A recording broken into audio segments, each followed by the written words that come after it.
Welcome you. సంక్రాంతికి వస్తున్నాము.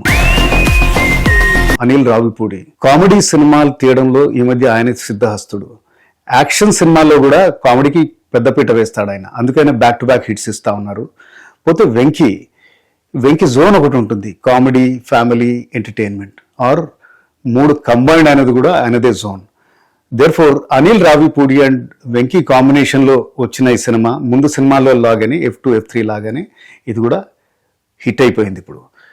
అయితే ఈ సినిమాలో వేఫర్ థిన్ స్టోరీ లైన్ ఉంటుంది. కథ అనేది అసలు నాన్ ఎగ్జిస్టెంట్. పోతే ప్రేక్షకులు ఏమంటున్నారంటే నాకు 5 నిమిషాలకు 10 నిమిషాలకు ఒకసారి మాకు నవ్వులు ఇస్తే చాలు, కథా కాకరకాయతోటి మాకు ఏ పని లేదంటున్నారు. ఈ సినిమాలో 2 మేజర్ స్ట్రాంగ్ పాయింట్స్. ఒకటి Venky and ease of performance. ఇలాంటి పాత్రలు ఆయన కొట్టిన పిండే. అండ్ ఆయన మధ్యలో ఐశ్వర్య అండ్ మీనాక్షి మధ్య వచ్చే సీక్వెన్సెస్ అని చాలా హిలేరియస్ గా ఉంటుంది. వీళ్ళ కెమిస్ట్రీ కూడా అంటే న్యూ కాంబినేషన్ కాబట్టి బ్రహ్మాండంగా ఉంది ఈ కెమిస్ట్రీ. రెండవది వచ్చేసి అనిల్ రావిపూడి ఏ విధంగా అయితే ఈ స్టోరీ లేని సినిమాకి ఆ కామెడీ సీక్వెన్సెస్ ఎట్లా ఫిట్ చేశారో, కొన్ని కామెడీ పేర్స్ క్రియేట్ చేశారనమాట. అదే దీనికి పెద్ద పెద్ద ప్లస్ పాయింట్ అయింది. లైక్ ఒక 4-5 ఇలాంటి పేర్స్ ఉంటాయి. For example first Venky, Aishwarya and Meenakshi. అలాగే నరేష్ ఆయన సీఎం పాత్ర ప్లే చేస్తారు. అండ్ పార్టీ ప్రెసిడెంట్ గా విటివి గణేష్. వీళ్ళ మధ్య వచ్చే సీక్వెన్సెస్ కూడా బ్రహ్మాండంగా పేలాయి. దెన్ జైలర్ గా ఉపేంద్ర లిమాయ్ అనిమల్లో ఆయన యాక్ట్ చేశారు. అండ్ ఆయన డెప్యూటీగా సాయి కుమార్. అసలు హిలేరియస్ అంటే హిలేరియస్ వీళ్ళ మధ్య వచ్చే సీక్వెన్సెస్ బ్రహ్మాండంగా.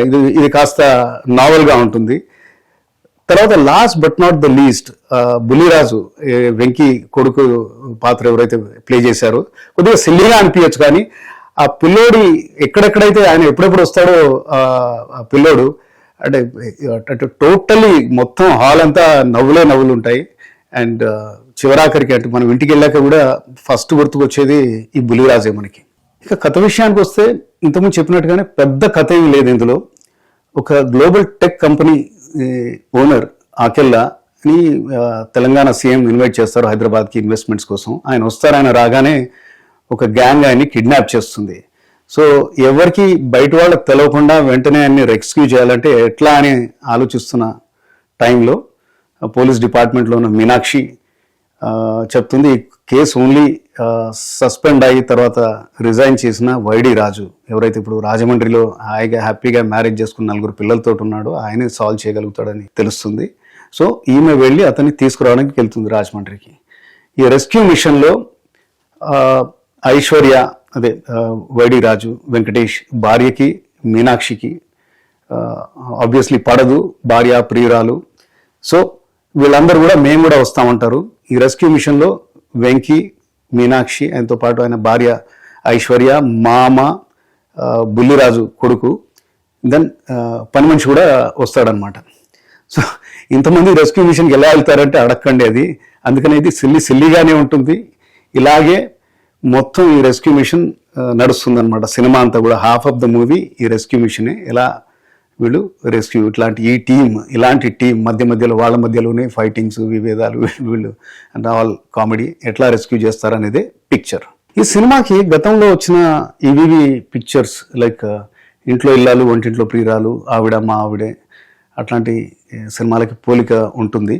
సో అనిల్ రావిపూడి కూడా కరెక్ట్ ఈవీవి వారసుల్లా కనిపిస్తున్నాడు. బికాజ్ ఈవీవి మేజర్ స్ట్రెంగ్త్ కూడా కామెడీ ఉండింది. ఆయన టాప్ స్టార్స్ తోటి తీసిన సినిమాల్లో కూడా మేజర్గా కామెడీ అండర్లైన్గా ఉంటుంది. పోతే ఇంతకుముందు అన్నట్టుగా Anil Ravipudi's strength in making comedy movies and fine acting. అంటే అందరికీ మంచి కామిక్ టైమింగ్ ఉంది. లేకపోతే అనిల్ అలా డిజైన్ చేస్తుంటాడు, ట్రైన్ చేస్తుంటారు. అందరికి కామిక్ టైమింగ్ బాగా ప్లస్ అయిపోయింది. ఎక్కడ కూడా మీకు ఎవరో బాగా పర్ఫామ్ చేయలేదు అనేది ఉండదు ఇక్కడ. దీనికి తోడు music is also big asset. Couple of songs hit అయ్యాయి. ఇదైతే గోదావరి గట్టు మీద అయితే చార్ట్ బస్టర్ అయింది. Bheems deserves a special mention. మంచి మ్యూజిక్ ఇచ్చారు ఆయన. సో సిల్లీగా ఉన్నా ఎలాగా ఉన్నా లాజిక్ అనేదాన్ని పక్కన పెట్టేసి 2.5 గంటలు మీరు ఎంజాయ్ చేయాలంటే ఈ సంక్రాంతికి ఇదే సినిమా. Do watch it.